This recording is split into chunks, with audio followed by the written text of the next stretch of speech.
Welcome to the weekly market update. चार important चीज़ें हैं इस वक्त पूरी दुनिया के अंदर। चार ऐसे सवाल चल रहे हैं कि जिनके ऊपर global trade, global economies, traders और इन्वेस्टर्स और मार्केट्स डिपेंड कर रही हैं। और इन्हीं चारों चीज़ों में क्लैरिटी ना होने की वजह से आपको इस वक्त ट्रेडिंग मार्केट्स के अंदर हर चीज़ कंफ्यूज्ड नज़र आ रही है। मैं इन चार चीज़ों को आज की इस वीडियो में लिटरली इतना आसान करके आपको एक्सप्लेन करूंगा, समराइज़ कर दूंगा, पूरी पिक्चर आपके लिए क्लियर हो जाएगी और अगले वीक के लिए आप तैयार हो जाएंगे। अब संडे वाले दिन मेरी रूटीन है, मैं आपके लिए जिन मार्केट्स में आप लोग एक्टिवली शॉर्ट टर्म ट्रेडिंग कर रहे हो एक डिटेल्ड वीकली आउटलुक लेके आता हूं कि जिसके तीन सेगमेंट्स हैं। सबसे पहले हम जियो पॉलिटिक्स को डिस्कस करते हैं, मैक्रो इकोनॉमिक फैक्टर्स को डिस्कस करते हैं।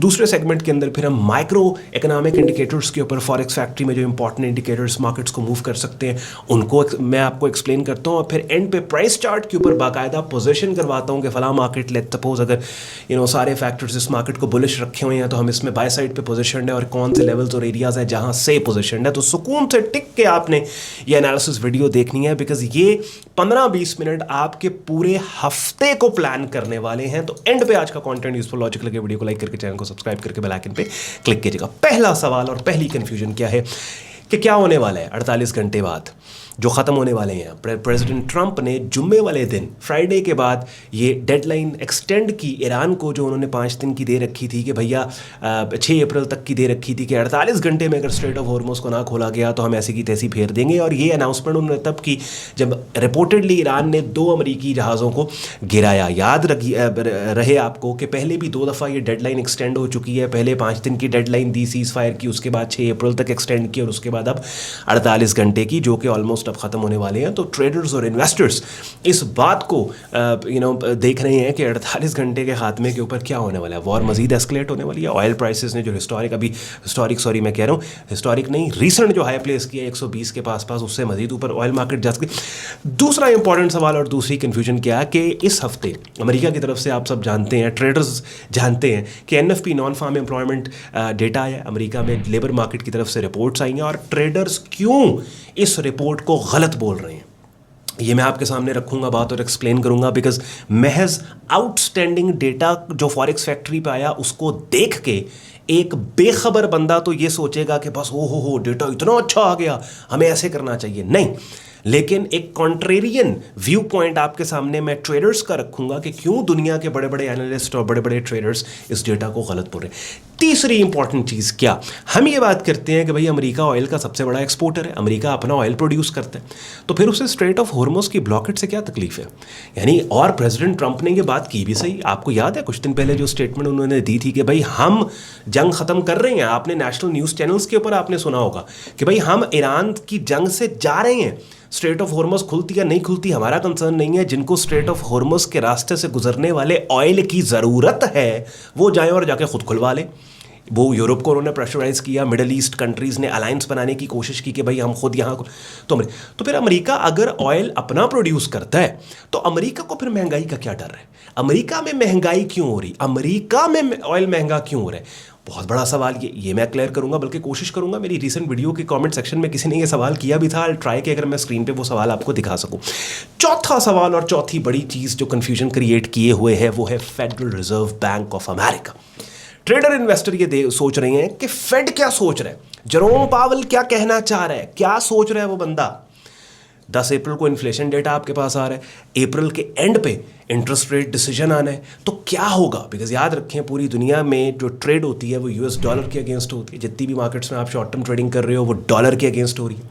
तो वो इदारा कि जो कि डॉलर की वैल्यू का तयन करता है उसकी सोच समझना बहुत ज़्यादा इंपॉर्टेंट है। और ये चारों चीज़ें आगे चल के आपको इस वीडियो में बहुत क्रिस्टल क्लियर होने वाली हैं। और वीडियो के एंड पे अगर आपको ये सारी चीज़ें समझ आ जाएं तो एक कमेंट में अपना फीडबैक भी दीजिएगा। और साथ ही साथ स्टार्ट करने से पहले आप में से वो लोग जो कि अभी ट्रेडिंग नई स्टार्ट करना चाहते हैं या स्टार्ट कर चुके हैं, स्ट्रगलिंग है, तो वीडियो के डिस्क्रिप्शन में हमारी वेबसाइट sayyadon.com लिंक दिया हुआ है। और वेबसाइट के ऊपर हमारी एक प्रीमियम कम्युनिटी है जहाँ पे मेरी मेंटोरशिप में आप बिगिनर से एडवांस लेवल पे ट्रेडिंग कोर्स करते हैं, मार्केट कमेंटरीज, अपडेट्स, लाइव स्ट्रीम्स की आपको एक्सेस मिलती है। तो उसका ज्वाइनिंग प्रोसेस हमारी वेबसाइट पर दिया हुआ है। और साथ ही साथ आप में से वो लोग जो कि प्रॉप ट्रेडिंग की तरफ आना चाहते हैं, फंडेड अकाउंट्स लेना चाहते हैं, तो हमारी प्रेफर्ड प्रॉप फर्म का लिंक भी डिस्क्रिप्शन में और डिस्काउंट डिस्काउंट कोड्स दिए हैं और हमारे प्रेफर्ड ब्रोकर का लिंक भी डिस्क्रिप्शन में दिया हुआ है। स्टार्ट करते हैं। सबसे पहली चीज़ तो ये 48 घंटों वाली डेडलाइन ख़त्म होने के बाद अगर अमेरिका की तरफ से वॉर को एस्केलेट किया जाता है और स्ट्रेट ऑफ हॉर्मुज़ को फोर्सफुली ओपन करवाने की कोशिश की जाती है तो डेफिनेटली ऑयल प्राइसेस हमें मजीद एक अपसाइड स्पाइक ऑयल प्राइसेस के ऊपर मिल सकती हैं, जो कि ऑब्वियसली एक अंडरस्टूड बात है। मैंने रिसेंट वीडियोज़ में ऑयल की कीमतों के ऊपर जाने के सिनारियोज़ को बहुत ज़्यादा डिटेल में आपको एक्सप्लेन किया है। तो आपको पता है कि इन्फ्लेशन बढ़ेगी, महंगाई बढ़ेगी, जिसके नतीजे में फिर eventually central banks interest rates को ऑब्वियसली बढ़ाने की तरफ जाके उस पर्टिकुलर मुल्क की जो करेंसी और ट्रेजरीज है वो वैल्यूड होंगे, उसके इक्विवेलेंट गोल्ड मार्केट के ऊपर एक प्रेशर पड़ता है। फिर बिटकॉइन मार्केट भी हमें कंफ्यूज्ड और डाउन साइड पे मजीद जाती नजर आएगी और ऑयल तो वैसे अपसाइड पे जाएगा ही जाएगा, और जिसके नतीजे में जो स्टॉक मार्केट है वो एक बहुत बड़ी हिट खाएगी, बिकॉज ऑब्वियसली महंगाई के बढ़ने पर लोगों की बाइंग पावर इंपैक्ट होती है, और जब लोगों की बाइंग पावर इंपैक्ट हो तो स्टॉक मार्केट में लिस्टेड कंपनीज के रेवेन्यूज और प्रॉफिट्स डिस्टर्ब होते हैं, कि जिसकी वजह से स्टॉक मार्केट इस एंटिसिपेशन में ट्रेडर और इन्वेस्टर स्टॉक मार्केट को शॉर्ट साइड के ऊपर, सेल साइड के ऊपर लेके चला जाता है। दूसरी बड़ी इंपॉर्टेंट चीज़ क्या है कि जॉब डेटा जो अमेरिका की तरफ से आया, जो आप देख रहे हैं कि अनएक्सपेक्टेडली हायर नंबर अमेरिका में ये एनएफपी का हमें देखने को मिला। एडीपी का जो automatic data processing private sector की जो जॉब्स है उसमें आप देखिए एक्सपेक्टेड था कि 41 के जॉब्स पिछले महीने ऐड हुई हैं, लेकिन 62 के जॉब्स आई। उसके बाद फिर फ्राइडे वाले दिन जो हमारे पास नॉन फार्म एम्प्लॉयमेंट चेंज है, एक्सपेक्टेड था कि ये 65 के। अब याद रखें एक बात, लास्ट टाइम -133 के 1,33,000 जॉब्स अमेरिकन इकॉनमी में से चली गई, निकल गई, लेकिन अब एक्सपेक्टेड था कि 65,000 जॉब्स ऐड होंगी, और जो रियल नंबर आया वो 1,78,000 178,000 जॉब्स, बड़ा ग्रीन करके 3 फिगर्स के अंदर। और एक दफ़ा एवरीबॉडी वाज शॉक्ड कि यार ये क्या हो गया। ट्रेडर्स का ये मानना और इन्वेस्टर्स और एनालिस्ट्स का ये मानना है, वो बात कर रहे हैं कि भैया ऑन ग्राउंड रियलिटी ये नहीं है, ये पता नहीं इन्होंने डेटा कहाँ से निकाल के दे दिया। ठीक है, हायरिंग नहीं हो रही अमेरिका में, जॉब मार्केट से लोग जा रहे हैं, तो ये नंबर कहाँ से आ गया। फिर तीसरा वो ये दूसरी बात वो ये करते हैं कि ये जो नंबर है ये पिछले महीने का है। अब जब जंग छिड़ी है और ऑयल की कीमतें ऊपर गई हैं और इसके रिपल इफेक्ट्स, महंगाई के रिपल इफेक्ट्स आने वाले महीने में जब अमेरिकन इकोनॉमी को ठीक ठाक इम्पैक्ट करेंगे, that will be the real number जो ऑन ग्राउंड रियलिटी को रिफ्लेक्ट करेगा। यानी ट्रेडर ये बात कर रहे हैं, ये ऐसे ही है कि एक बच्चा एग्ज़ाम में 90% मार्क्स ले आता है, और जब उसकी पेपर को देखा जाए तो उसमें आसान तरीन सवालों और इतने आसान सवालों के कोई भी बैठ के जो है उन सवालों को हल कर ले तो उसने 90। अब ये जो क्वेश्चन पेपर है इसने उस बच्चे की एबिलिटी को ठीक तरीके से असेस ही नहीं किया, क्योंकि उसमें सवाल ही बड़े अजीब किस्म के थे, आसान सवाल थे, प्रॉपर सवाल ही नहीं थे, उसने 90% नंबर ले लिए। तो ट्रेडर ये बात कर रहे हैं कि ये जो डेटा आया है पिछले महीने, जो जॉब मार्केट से डेटा आया, उसमें यह कहा गया कि 1,33,000 नौकरियां अमेरिकन इकॉनमी से फारिग हो गई, निकल गई, लोग अनएम्प्लॉयड हो गए। फिर एक्सपेक्टेड था कि 65,000 लोग वापस एम्प्लॉयड हो गए, और ये जो अब 1,78,000 नौकरियां अमेरिका में ऐड करने की रिपोर्ट आई है फ्राइडे वाले दिन, ये ग्राउंड रियलिटी पे रिपोर्ट नहीं आई, और अगर आई भी है तो ये पहले वाले हालातों की रिपोर्ट है। अब हालात तब्दील होने वाले हैं अमेरिका में, बिकॉज ऑयल की महंगी कीमतों और इन्फ्लेशन के राइज के जो इम्पैक्ट्स हैं वो अमेरिकन लोगों की बाइंग पावर पे और उनकी लाइफस्टाइल पे, वहाँ पे अब अगले महीने के एनएफपी पे आएंगे। दैट्स वाई ये अब दूसरे सवाल मैंने आपके सामने उसको क्लियर किया। तीसरी इंपॉर्टेंट चीज़ जो है वो बहुत ज़्यादा जहाँ पे ट्रेडर्स कंफ्यूज्ड हो जाते हैं कि भाई अमेरिका अगर ऑयल एक्सपोर्टर है, अब इतना बड़ा, तो वो फिर वहाँ पे महंगाई का डर क्या है, क्यों उनका सेंट्रल बैंक और फेडरल रिजर्व बैंक कंफ्यूज्ड है। बल्कि अब अपनी स्क्रीन पे आई ट्राई कि मैं ये सवाल आपको दिखा पाऊँ, जहाँ भाई यही बात पूछ रहे थे जब मैं इंटरेस्ट रेट के मैकेनिज्म को समझाने के लिए रिसेंट अमेरिकन इकोनॉमी को रेफरेंस बना के बता रहा था कि भाई वो महंगाई है, federal reserve bank interest rate बढ़ा सकता है महंगाई के होने के नतीजे में ऑयल की कीमतों के ऊपर जाने पर। और यही बात पूछी कि भाई अगर अमेरिका अपना ऑयल एक्सपोर्ट कर सकता है, अमेरिका के पास इतना ऑयल है, तो वहाँ पर क्या। अब इसमें याद रखनी हो, ऑयल एक ग्लोबल कमोडिटी है। यानी मिसाल के तौर पे आपके मुल्क से अगर सोना निकलता है, आप गोल्ड प्रोड्यूस करते हैं, तो क्या इंटरनेशनल मार्केट में जो गोल्ड का रेट है आप उस रेट को मैच नहीं करेंगे। आप अगर लोकल प्रोडक्शन गोल्ड की, सोने की करते हो, आपकी पहाड़ों से ज़मीन से गोल्ड निकल रहा है, तो गोल्ड के रेट को आप कम कर दोगे। क्यों जी, है तो लोकली प्रोड्यूस है, साढ़े पिंड चो गोल्ड निकले है, अही तो पिंड चो काढ़ने गोल्ड, ठीक है। तो गोल्ड एक ग्लोबल कमोडिटी है, इसकी जो प्राइस है वो इंटरनेशनल प्राइस है। तो अगर आपके मुल्क से सोना क्यों नहीं निकलता, आप ऐसे नहीं कर सकते कि अपने मुल्क में रहने वाले शहरियों को आप सस्ते रेट पे सोना देना शुरू कर दो। आप ग्लोबल इंटरनेशनल रेट पे सोना दोगे। अमेरिका में भी यही है, अमेरिका ऑयल एक्सपोर्टर है, ऑयल प्रोड्यूसर है, लेकिन चूंकि ऑयल एक ग्लोबल कमोडिटी है, इट इज प्राइस्ड ग्लोबली, तो जो इंटरनेशनल रेट होगा ऑयल का, उसी रेट पे फिर अमेरिका को इवन अपने ऑयल को बेचना पड़ेगा, अपने सिटीजन्स को, अपने शहरियों को। नहीं समझे बात? समझ आएगी तो कमेंट सेक्शन में आपने मुझे बताना है। ठीक हो गया? दीजिए। अब चौथा सवाल, फेडरल रिजर्व बैंक। अब फेड कंफ्यूज्ड है। तभी आप देखें कि इवन लेबर मार्केट के इतने पॉजिटिव और स्ट्रांग डेटा आने के बावजूद जेरोम पावल की स्पीचेस उठा के देख लें आप, फेडरल रिजर्व के स्टांस को उठा के आप देख लें, वो कंफ्यूज्ड है, वो सीधी बात ही नहीं करते, वो क्लियर बात ही नहीं करते। कहीं ना खुल के आके कि भाई बम्बू डेटा आया है हमारा, हम तो भाई चौकस हैं, ये नहीं। वो कहते हैं भाई अगर ऑयल की बढ़ती कीमतें, प्रेसिडेंट ट्रंप की 48 घंटे की वॉर की डेडलाइन, अगर ऑयल मजीद ऊपर जाता है, इन्फ्लेशन के बढ़ने का डर, ठीक है, अब अगर इंटरेस्ट रेट हम बढ़ाएं, इकोनॉमिक ग्रोथ के स्लो होने का डर, रेट्स को कट कर नहीं सकते, कम कर नहीं सकते, क्यों? ऑयल की बढ़ती कीमतों की वजह से महंगाई का डर। सिर्फ हद के बैठे ने हो, वो वेट कर रहे हैं कि अच्छा यार थोड़ी सी क्लैरिटी मजीद आए, देखते हैं ट्रंप क्या करता है, वॉर एस्केलेट करती है नहीं करती, स्ट्रेट ऑफ हॉर्मुज के साथ क्या बनता है। फिर 10 फरवरी को इन्फ्लेशन डेटा आ रहा है, बल्कि अगली बातें करते हैं ना, मैं स्क्रीन शेयर कर रहा हूँ, उस पर चलते हैं हम फॉरेक्स फैक्ट्री पे जल्दी से, फिर प्राइस चार्ट भी करें। ऑलरेडी हमें 10-11 मिनट तो हो गए हैं वीडियो के अंदर। अच्छा, फिर उसके बाद यहाँ पे आपके पास ये देखें, नीचे हमारे पास 10 अप्रैल को इन्फ्लेशन डेटा, CPI डेटा आ रहा है, कंज्यूमर प्राइस इंडेक्स। हाँ, कि अब ये इन्फ्लेशन को रिफ्लेक्ट करेगा कि इस ऑयल की, और फिर इसके जैसे मैं आपको कह रहा था रिपल इफेक्ट्स हैं। जंग अगर लेट सपोज बंद भी हो जाती है, एनर्जी इंफ्रास्ट्रक्चर मिडल ईस्ट के जितनी डिस्ट्रक्शन हो चुकी है, LNG प्लांट्स वहाँ पे कतर के अंदर उनका वो बेड़ा गर्क हो गया, ईरान की गैस फील्ड्स के ऊपर, और जो कि मिडल, तो इसके रिपल इफेक्ट्स आगे हमें आएंगे। ये CPI अगर आज जो भी आता है 0.3%, आप ऑलरेडी देखें 0.2% कोर CPI, ये 0.3% से 1%, ये देखें कितना बड़ा राइज है। तो सेंट्रल बैंक के लिए ये डिसाइड करना इन डेटास के आने के बाद, और क्योंकि इनकी जो नेक्स्ट FOMC मीटिंग है जहां पे इंटरेस्ट रेट का डिसीजन होना है, वो तकरीबन 30 मार्च या 1 मई को होगी, तब तक ईरान सिचुएशन में भी क्लैरिटी आ जाएगी। अकॉर्डिंगली डेटा को देख के देन दे विल डिसाइड कि हमने इंटरेस्ट रेट के साथ क्या करना है। और ये इंपॉर्टेंट इसलिए because everything is being traded against US dollar. तो US डॉलर की वैल्यू का तयन कहाँ पे हो रहा है, US डॉलर की वैल्यू, तो बहुत ज़्यादा वो इंपॉर्टेंट है। बात समझ रहे हैं? अब इसको मैं समराइज़ कर रहा हूँ। अच्छा, सब जल्दी से मैं समराइज़ करता हूँ, लेकिन पहले अभी जो डेटा आ रहा है कमिंग वीक के अंदर लेबर मार्केट का, तो मैंने ऑलरेडी आपको यहाँ एक्सप्लेन कर दिया, पहले भी आपने देख लिया। ADP का आप देखें 62K का नंबर आया। उसके बाद रिटेल सेल्स, यहाँ पे पॉजिटिव कंज्यूमर स्पेंडिंग का डेटा अमेरिका की तरफ से है। अमेरिका का डेटा अच्छा है, लेकिन ट्रेडर्स लेबर मार्केट के डेटा को उस तरह से सीरियस नहीं ले रहे, बिकॉज ट्रेडर्स ये बात कर रहे हैं कि भाई ये जो रिटेल सेल्स का डेटा, जहाँ पे हमें अमेरिकन कंज्यूमर स्पेंडिंग ज़्यादा मिल रही है, ये तब का डेटा है कि जब हालात इतने बुरे नहीं थे।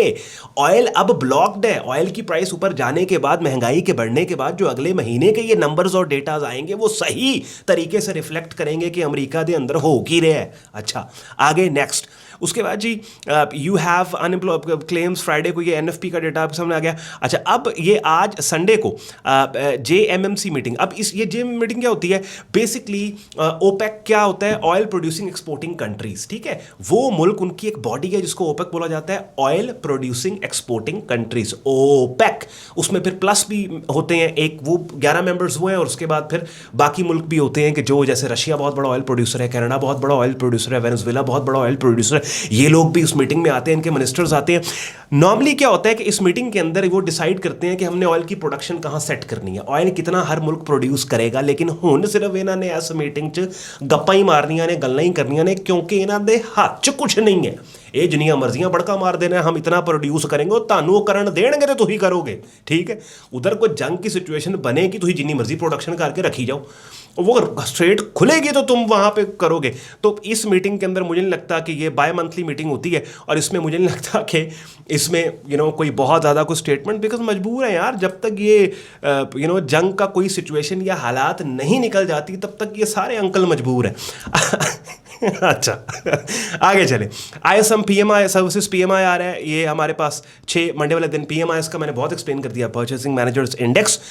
सर्विस सेक्टर के परचेजिंग मैनेजर्स को 25 सवालों की ईमेल करके पूछा जाएगा कि भाई तुही ਜਿਹੜੇ ਜਿਹੜੇ ਬਿਜ਼ਨਸ ਤੋਂ ਸਮਾਨ ਬਾਏ ਕਰਦੇ ਹੋ ਉਹਨਾਂ ਨਾਲ ਜ਼ਰਾ ਹੈਲੋ ਆਏ ਕਰਕੇ ਪੁੱਛੋ ਹਾਂ ਕਿ ਕੀ ਹਾਲਾਤ ਨੇ ਬਿਜ਼ਨਸ ਦੇ ਸਾਨੂੰ ਇੱਕ overall idea will get N overall idea what the economies, how are the business conditions, लोगों की आउटलुक क्या, क्योंकि किसी भी कंपनी का जो परचेजिंग मैनेजर होता है वो वाहिद वो बंदा होता है जिसका ताल्लुक वास्ता अपने नेचर की बिजनेस से मुख्तलिफ नेचर्स की बिजनेसेस के साथ पड़ रहा होता है।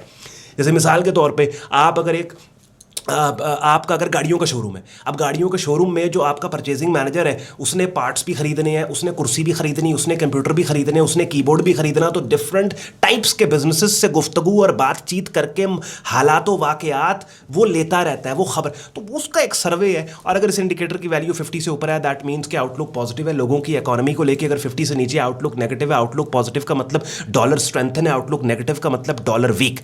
अच्छा, वो तो बात तले आ जाओ। कोर रिटेल्स अब ड्यूरेबल गुड्स ऑर्डर है, ये लो मीडियम इम्पैक्ट है इसका।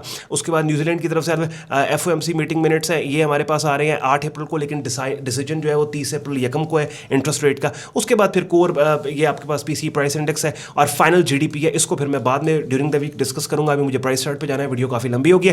फाइनल GDP, अच्छा अमेरिका की तरफ से GDP जो आता है उसके 3 वर्जन होते हैं, ऐसा सुन लो, एडवांस, प्रीलिम और फाइनल। ठीक है, सबसे जो हाई इंपैक्ट होता है वो एडवांस GDP होता है, बिकॉज जो बाकी होते हैं ना प्रीलिम और फाइनल वो कहीं ना कहीं एडवांस को मिमिक कर रहे होते हैं। गलत समझ गए? 0.7%। तो ये मैंने डेटाज आपके सामने रख दिया। मैं प्राइस चार्ट पे आपको ले जा रहा हूँ, और क्योंकि ऑब्वियसली हम लेवरेज ट्रेडिंग करते हैं तो इट्स वेरी इंपॉर्टेंट कि हमने खुद को पोजीशन करना है कि भाई ये लेवल है जहाँ से अच्छी स्विंग और मूव हमें मिल सकती है। बिकॉज जिनिया गल्ला में धड़नल काट चुके हैं इन बातों का। Obviously, you have gotten an overall idea what we can expect in the light of current recent events with Iran-US war and global inflation and all that stuff. But this data, this information is not definitely enough for you to position yourself in the market that, okay, that's where I'm going to put my stop loss, that these could be the possible entry zones. So now we're going to go move on to that segment. Summarize में आपको एक fundamentals को मैं थोड़ा summarise कर दूं। 4 चीज़ें बड़ी ज़्यादा इंपॉर्टेंट, 4 में से एक चीज़ तो वो थी कि जो ऑब्वियसली एक सवाल था, वो एक फैक्टर, लेकिन वो उसकी अंडरस्टैंडिंग होना इंपॉर्टेंट आपको है कि भाई वो जो अमेरिका अगर ऑयल प्रोड्यूस करता है तो वो क्यों परेशान है इन्फ्लेशन के लिए, वो मैंने आपको समझा दिया। दूसरा, सब ये सारी चीज़ों का जो फिर सेंट्रल पॉइंट है वो फेडरल रिजर्व बैंक के इंटरेस्ट रेट को कहाँ सेट करना है। बात समझ रहे हैं? अगले 48 घंटे ये क्या होता है, जब आप वीडियो देख रहे हैं 48 घंटे ख़त्म होने वाले हैं, अमेरिका क्या वॉर एस्केलेट होगी, ऑयल मजीद महंगा होगा। फिर उसके बाद अमेरिका की तरफ से जॉब डेटा जो आया है, ट्रेडर उसको सही नहीं मान रहे, वो कह रहे हैं भाई नहीं ये डेटा ठीक नहीं है, ऑन ग्राउंड रियलिटी कुछ और है। फिर अमेरिका ऑयल अगर प्रोड्यूस खुद करता है उसको क्या टेंशन नहीं, भाई ऑयल इंटरनेशनल कमोडिटी है, उसकी प्राइस ग्लोबल होती है, सारा मैंने आपको क्लियर। और फेडरल रिजर्व बैंक क्या करेगा, इन्फ्लेशन डेटा 10 अप्रैल को आ रहा है, आपने थोड़ी देर पहले देखा 30 अप्रैल को या यकम मई को फेडरल रिजर्व बैंक के इंटरेस्ट रेट को सेट करने की मीटिंग आ रही है, उसमें पता लग जाएगा। और ये सारे फैक्टर्स तब तक ईरान US सिचुएशन क्लियर हो जाएगी। USD JPY अपनी स्क्रीन पे आप लोग देख रहे हैं। ट्राई करता हूँ वीडियो लंबी ना हो यार, 18 मिनट हो गए हैं, मुझे लिटरली कोफ्त होती है इस बात की कि 30-30 मिनट की वीडियो बन जाए। मैं चाहता हूँ टू द पॉइंट बात करके एक एक लाइन इंपॉर्टेंट हो और टाइम बचे आपका, बिल्कुल आपको 20-25 मिनट के अंदर, आपको 20 मिनट के अंदर आपको क्लैरिटी हो। प्राइस एक्शन ट्रेडिंग हम करते हैं जी। प्राइस एक्शन ट्रेडिंग का मतलब ये है कि लेफ्ट से राइट हम प्राइस चार्ट को प्राइस मूवमेंट्स के ऊपर काम कर रहे हैं और हम कोई टेक्निकल इंडिकेटर यूज़ नहीं कर रहे, महज कीमतों की मूवमेंट के ऊपर सप्लाई एंड डिमांड को असेस करके हम देख रहे हैं कि कहाँ पे पॉसिबल हमें अच्छी ट्रेड्स मिल सकती हैं। स्विंग ट्रेडिंग हम करते हैं, स्विंग ट्रेडर्स आवरली से लेकर वीकली चार्ट तक काम करते हैं। इन सारे टाइम फ्रेम्स में से जो हमारा एंकर चार्ट है वो डेली चार्ट टाइम फ्रेम है। डेली चार्ट पे जो डेटा अपनी स्क्रीन पे हमने लेना है वो 1 से 4 महीने या 1 से 3 महीने का ले लो। ब्रॉडर स्पेक्ट्रम पे मार्केट लॉन्ग टर्म में क्या कर रही है, लॉन्ग टर्म व्यू लेने के लिए 6 महीने तक का डेटा जूम आउट करके ले लो। लेफ्ट से राइट हमने मार्केट को देखा, उठती हुई कीमतें, ये मार्केट एक बुलिश मार्केट है, जिस बुलिश मार्केट के अंदर कीमतें मुसलसल कंटिन्यूसली अपसाइड पे जाती चली जा रही हैं। शॉर्ट टर्म में हमने प्राइस चार्ट को जूम इन करके देखा और हमने पिछले तकरीबन, अभी हम अप्रैल में बैठे हैं ना, तो तकरीबन 3 महीने का डेटा लिया, उसमें भी हमें अपसाइड के ऊपर कीमतें जाती नजर आ रही हैं। दैट मीन्स कि हमारा जो इस मार्केट में बायस है, जो डायरेक्शन अप्रोच है वो इस मार्केट की बुलिश है। TLS हमारी स्ट्रेटजी है, ट्रेंड लेवल सिग्नल, मार्केट के ट्रेंड को हाईलाइट करके लेवल्स को मार्क करके ट्रेंड की डायरेक्शन में उन्हीं लेवल से ट्रेड करने की हम ट्राई करते हैं। अब ये मैं महज क्योंकि मार्केट की अपडेट आपको दे रहा हूं, आपको पोजीशन करवा रहा हूं, तो मैं हर वो जुमला जो मैं बोल रहा हूं उस जुमले के अंदर के कॉन्सेप्ट को एक्सप्लेन किए बगैर ही मार्केट में आपको पोजीशन मुझे करवाना पड़ रहा है, बिकॉज हर चीज को एक्सप्लेन करने बैठ गया फिर तो इसे एक वीडियो के अंदर ही पूरा ट्रेडिंग कोर्स समा जाएगा। I don't want that. Why? Because मैंने ऑलरेडी जो अपनी स्क्रीन पे आप मेरा यूट्यूब चैनल देख रहे हैं, यहाँ पे प्लेलिस्ट में आपने जाना है और ट्रेडिंग कोर्स की प्लेलिस्ट के अंदर पड़ी 81 वीडियोस में मैंने आपके लिए पूरी एक प्लेलिस्ट बना दी है जिसमें बिगिनर लेवल पे प्राइस एक्शन, ट्रेडिंग और मार्केट्स की अंडरस्टैंडिंग आपको डिटेल में दी थी। डेली की आप एक वीडियो देखेंगे, काफी हद तक आपको प्राइस एक्शन ट्रेडिंग का पता लगेगा और फिर मेरी मार्केट की अपडेट्स में जिन कॉन्सेप्ट्स और टर्मिनोलॉजीज को मैं यूज करके आपको अपडेट देता हूं वो भी आपको बातें समझ आएंगी। अब लेफ्ट से राइट हमने मार्केट को देखा, मार्केट बुलिश है, जैसे मैं आपको कह रहा हूं लेफ्ट से राइट मार्केट को देखा, मार्केट बुलिश है। That's not the only way to highlight and identify market trends के लेफ्ट से राइट मार्केट को देखा, राइट से लेफ्ट मार्केट नहीं, इसका टेक्निकल तरीका भी है जो फिर उस प्लेलिस्ट के अंदर मैंने आपको बताया, higher high, higher lows, lower high, lower lows और स्विंग पॉइंट्स और ये वो तमाम चीजें। अब यूएसडी जेपीवाई मार्केट के अंदर we know the market is bullish. Levels mark कर रहा हूं, इन लेवल्स को डायरी के ऊपर नोट कर लो या जैसे जैसे मैं मार्क करूंगा मोबाइल पे या पीसी पे आप ये वीडियो देख रहे हैं स्क्रीनशॉट लेके साथ साथ रख के बाद में अपने चार्ट्स के ऊपर इन्हीं लेवल्स को आपने मार्क करना है। ये लेवल्स मैंने आपके सामने मार्क कर दिया, बस हो गया काम। यूएसडी जेपीवाई मार्केट क्या करना है, इसमें ये लेवल्स मार्क हो गए। अब या तो इस बुलिश ट्रेंड के अंदर बाय करने के लिए हमने ब्रेकआउट ट्रेड लेनी है या फिर इस बुलिश ट्रेंड में हमने क्या करना है या फिर हमने पुल बैक ट्रेड लेनी है। ठीक है, ब्रेकआउट और लेवल ये रिसेंट स्विंग मार्केट ने प्लेस किया 160.46 का। कीमतें इस लेवल पे जाके ऐसी कैंडल्स की शक्लें दे जिनके हाई के ब्रेकआउट ना सिर्फ उन कैंडल्स की शक्लों के हाई का ब्रेकआउट होगा बल्कि इस रेजिस्टेंस का भी बुलिश ब्रेकआउट होगा। बाय स्टॉप के साथ वहां पे ऑर्डर लिया जा सकता है। अब कंटिन्यूएशन सेटअप सिग्नल आपको चाहिए जो इनसाइड मल्टीपल इनसाइड बार पैटर्न, दो तरह की कैंडल्स की शक्लें, दोनों तरह की कैंडल्स की शक्लें जो ब्रेकआउट ट्रेडिंग के लिए इस्तेमाल की जाती हैं वो यहां पे बहुत डिटेल में मैंने आपको ट्रेडिंग कोर्स की प्लेलिस्ट में पड़ी वीडियोस जिनका टाइटल और थंबनेल इनसाइड बार और मल्टीपल इनसाइड बार है, उसमें मैंने आपको बता समझा दिया है। उसके बाद पुल बैक एंट्री अगर आपने लेनी है तो आपके पास ये पुल बैक जोन है। कीमतों के डीपर पुल बैक के आने के बाद ऐसी कैंडल्स की शक्लें जो कि इन सपोर्ट एरिया से कीमतों के ऊपर जाने का क्लू दें, उन शक्लों के ऊपर हमने काम करना है और ड्यूरिंग द वीक अगर वो शक्लें आएंगी तो नेक्स्ट वीडियोस के अंदर मैं उनको हाईलाइट करूंगा। By the way reversal setup signals और पुल बैक पे ली जाने वाली ट्रेड्स के एंट्री ट्रिगर्स वो भी मैंने आपको यहाँ पे इस प्लेलिस्ट के अंदर समझा सिखा दिए और फिर शॉर्टर टाइम फ्रेम्स पे इन्हीं लेवल्स और एरियाज पे आप अपनी ट्रेडिंग कर सकते हो, आप उनको हाईलाइट कर सकते हो। गोल्ड मार्केट में अगेन जैसे मैंने आपको कहा पिछली जो गोल्ड की पिछले हफ्ते की अपडेट्स थी उनके अंदर भी आप देखें कि मार्केट ने ऑल दो लॉन्ग टर्म में ये मार्केट ऑब्वियसली अभी भी बुलिश है लेकिन इस बुलिश मार्केट में ऐसा स्ट्रक्चर हमें मिल गया कि जो स्ट्रक्चर कीमतों के ट्रेंड शिफ्ट का हमें क्लू दे रहा है। बहुत अरसे के बाद गोल्ड मार्केट में ऐसे हुआ कि ऐसे मार्केट ने हाई बनाए जो पिछले हाई से नीचे बन गए, ऐसे मार्केट ने लो बनाया जो पिछले लो से नीचे बन गए और उन लोस को बनाने के बाद मार्केट अपसाइड के ऊपर एक रिकवरी दे रही है। ये वो पर्टिकुलर लो है कि जिस लो से कीमतों के नीचे जाने पर गोल्ड मार्केट का इतने अरसे बल्कि साल से ज़्यादा बने हुए बुलिश ट्रेंड के खात्मे के बाद गोल्ड मार्केट बेरिश ट्रेंड की तरफ चली जाएगी। दैट मीन्स ठीक ठाक डाउन साइड पे। और फिर हमारे पास ये एक रेड लाइन सपोर्ट लेवल है। अगर आपको याद हो पिछले हफ्ते की गोल्ड की अपडेट में मैंने आपको बिल्कुल बोला था कि भाई एज लॉन्ग एज मार्केट इस रेड लाइन से ऊपर रहती है we are buying into this market, short term में बाइंग आ सकती है। अभी फिलहाल कंफ्यूज्ड है मार्केट। आई वुड रिकमेंड बिल्कुल साइड लाइन्स पे बैठो, खासतौर पे प्रेसिडेंट ट्रंप की 48 घंटे की अनाउंसमेंट पे कि डेडलाइन के ऊपर आगे क्या होता है, वॉर एस्केलेट करती है, जो भी आई वुड एडवाइज बिल्कुल साइड लाइन्स पे कोई ज़रूरत नहीं है। साइड लाइन्स पे बैठ के चीज़ों को ऑब्जर्व करो, देखो क्यों, क्योंकि मार्केट्स इस वक्त कंफ्यूज्ड हैं। कैसे कंफ्यूज्ड हैं? गोल्ड मार्केट के डेली चार्ट टाइम फ्रेम के ऊपर अगर आप देखो तो मार्केट ऑलरेडी ऐसा लो बना चुकी जो पिछले लो से बहुत अरसे के बाद नीचे निकल गया और मार्केट को सिर्फ इस लो को डाउन साइड पे ब्रेक करना है। यहाँ पे गोल्ड मार्केट के सालों के बने बुलिश ट्रेंड को खत्म करके उसकी ऑपोजिट डायरेक्शन में बेरिश ट्रेंड कंफर्म हो जाएगा और at the same time market इस रेड लाइन सपोर्ट से ऊपर रहने के बाद अब इस पूरी स्विंग के 50% रिट्रेसमेंट एरिया को यहाँ पे टेस्ट भी करने चली गई है। हाँ, यहाँ पे अगर कोई ब्रेकआउट सिग्नल आता है तो शॉर्ट टर्म में ब्रेकआउट लिया जा सकता है। इसी एनवायरमेंट को 4 आवरली पे ले जाके टाइट स्टॉप के साथ शॉर्टर टाइम फ्रेम पे काम हो सकता है। स्टॉक मार्केट का बहुत स्ट्रॉन्ग रीबाउंड आया। ये वाले की मेजर सपोर्ट एरियाज US 500 देख रहे हो, बड़ा इंपॉर्टेंट सपोर्ट एरिया। मार्केट ने इसको पहले डाउन साइड पे ब्रेक करके फॉल्स ब्रेकेज देके रिकनेक्ट किया लेकिन वापस मार्केट नीचे चली जाएगी अगर ये 48 घंटे की डेडलाइन खत्म होने के बाद अमेरिका की तरफ से ईरान पे अटैक करके वॉर को एस्केलेट किया जाता है तो फिर आप देखेंगे तो बिल्कुल साइडलाइंस के ऊपर स्टॉक मार्केट में बैठना है। I am not even looking at stock market, खासतौर पे US 500 बहुत ही रैंडमली वॉलेटाइल हेडलाइंस के ऊपर ये मार्केट मूव कर रही है। बिटकॉइन बिटकॉइन मार्केट जैसे मैंने आपको बताया सारे फंडामेंटल्स, जियोपॉलिटिक्स, हर चीज़ लाइन कर रही है कि बिटकॉइन को ट्रेडर और इन्वेस्टर इस टाइम एक रिस्की एसेट कंसिडर करके उसके ऊपर फिलहाल तवज्जो नहीं है। जो पैसा बिटकॉइन मार्केट में जा रहा था वो इस वक्त उन एसेट्स के अंदर जा रहा है जो इन्वेस्टर को रिटर्न बना के दे रही हैं, जैसे यूएस डॉलर है, जैसे ट्रेजरीज है। तो बिटकॉइन मार्केट के अंदर क्योंकि मार्केट का प्राइस एक्शन बेरिश है, डेली चार्ट पे सुपर बेरिश ट्रेंड, और इस ट्रेंड के अंदर एक रेंज मार्केट ने बनाई। रेंज बाउंड मार्केट, इस मार्केट कंडीशन को कैसे आपने ट्रीट करना है वो यहाँ पे और मैंने ट्रेडिंग कोर्स में आपको बता दिया।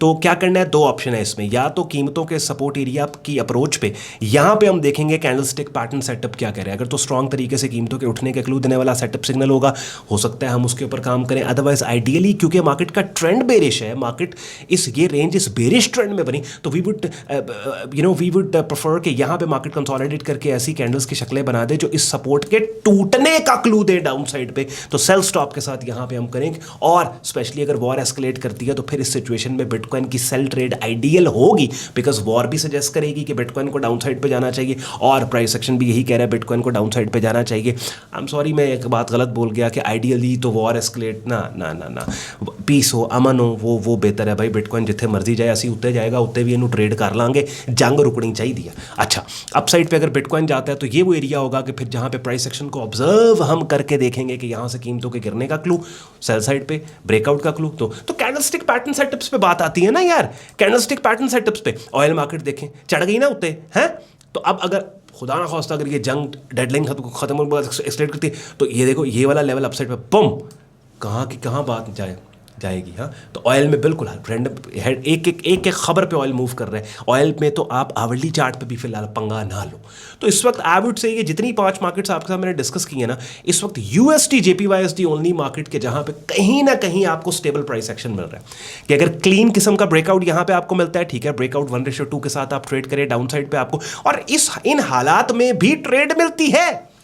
आवरली चार्ट अपनी स्क्रीन पे आप लोग देख रहे हैं, गोल्ड का आवरली चार्ट के ऊपर ये ट्रेड्स हैं। यहाँ पे मैंने अपना डिस्कॉर्ड ग्रुप जो अपनी स्क्रीन पे आप मेरा डिस्कॉर्ड ग्रुप देख रहे हैं, यहाँ पे आप ये बल्कि गोल्ड के स्ट्रैटेजी डिस्कशन के चैनल में मैं जाऊँगा, यहाँ पे आप देखें ना, यहाँ पे ये वाली पर्टिकुलर ट्रेड, हाँ ये पिन बार ट्रेड की थी मेरे ग्रुप में, और उसके बाद फिर मैंने ये वॉइस नोट्स के अंदर मैं कहा यार ये बड़ी अच्छी ट्रेड है। वो हेजिटेंट थे थोड़े से, कह रहे हैं येस आई बुक 1:2, इट्स का रॉकेट एग्जिट प्रॉफिट डन। हाँ, उसके बाद गोल्ड मार्केट के अंदर ये मैंने इनसाइड बार पैटर्न, ये कब की बात है, ये 4 अप्रैल की बात है, वेडनेसडे 1 अप्रैल की बात है। और उसके बाद ये वाला जो हमारे पास आया था, ये वाला पर्टिकुलर सिग्नल ये जो आया था, हाँ ये 2 अप्रैल को आया था। आई होप आपको मज़ा भी आया होगा, आपको समझ भी आई होगी। देखो यार, इतनी इन्फॉर्मेशन होती है, यू वोंट बिलीव। अगर मैं ठहर के आराम से ये सारी बातें आपसे करूँगा ना, तो आई वुड से कम से कम 1.5 घंटे की ये वीडियो बनेगी। और मैं आप देखें इसको कोशिश करता हूँ कि आधे घंटे 30 मिनट से नीचे कंटेंट को रख के हर चीज़, अब ये जो आज की वीडियो जिस बंदे ने देख ली है ना, उसको हर चीज़ पता लग गई, जो कुछ पॉसिबल सनारियोज और चीज़ें इस हफ्ते में क्या बल्कि इस महीने में होने वाले, वो सब उसको आइडिया हो गया कि कौन सी मार्केट में हमने कहाँ। तो जितनी मार्केट्स हमने डिस्कस की हैं, यूएसटी जेपीवाई मार्केट मैंने शॉर्ट लिस्ट की है, और गोल्ड मार्केट की फिर आवरली चार्ट पे समटाइम्स अच्छी मूव्स, जैसे कुछ दिन पहले अब इतनी टेंशन के अंदर आप देखिए गोल्ड में ये इतनी 2-3 ट्रेड्स हमने निकालनी अपनी प्रीमियम कम्युनिटी के अंदर, वो गोल्ड में। तो यूएसटी जेपीवाई मार्केट को वो फोकस में आपने रखना है, वो डेली चार्ट पे भी उसका बहुत अच्छा बहुत ज़बरदस्त एनवायरमेंट है। कमेंट सेक्शन में अपना फीडबैक आपने आज की इस एनालिसिस वीडियो का ज़रूर देना है। बड़ी एफर्ट, बड़ी मेहनत लगती है सारा काम आपके लिए करने में, लेकिन कमेंट सेक्शन में जब आपकी फीडबैक आते हैं ना, हौसला बढ़ जाता है, बहुत बड़ी सपोर्ट मिलती है। और अभी तक अगर आपने सब्सक्राइब नहीं किया और खास तौर पे बेल आइकन पे नहीं क्लिक किया तो ज़रूर कर लें, बिकॉज ये वीडियो लेट्स सपोज आप 2 दिन बाद देख रहे हैं, शायद उतना आपको फ़ायदा ना हो जितना जब आप देखो, तब आप देखो जब जैसे ही हम पोस्ट करें। तो बेल आइकन पे आप ज़रूर क्लिक कर लो। जाने से पहले वीडियो के डिस्क्रिप्शन में हो सकता है कुछ लिंक्स आप में से कुछ ट्रेडर्स के लिए यूज़फुल हो, जैसे हमारी प्रेफर्ड प्लेटफॉर्म का लिंक है, प्रेफर्ड ब्रोकर का लिंक है, हमारी कम्युनिटी के ज्वाइनिंग प्रोसेस हमारी वेबसाइट पे दिया है, वेबसाइट का लिंक नीचे सब डिटेल्स दी हुई हैं। ख्याल रखें अपना, शुक्रगुजार हूँ आपने वक्त निकाला वीडियो देखने के लिए। मुझे इजाज़त दें।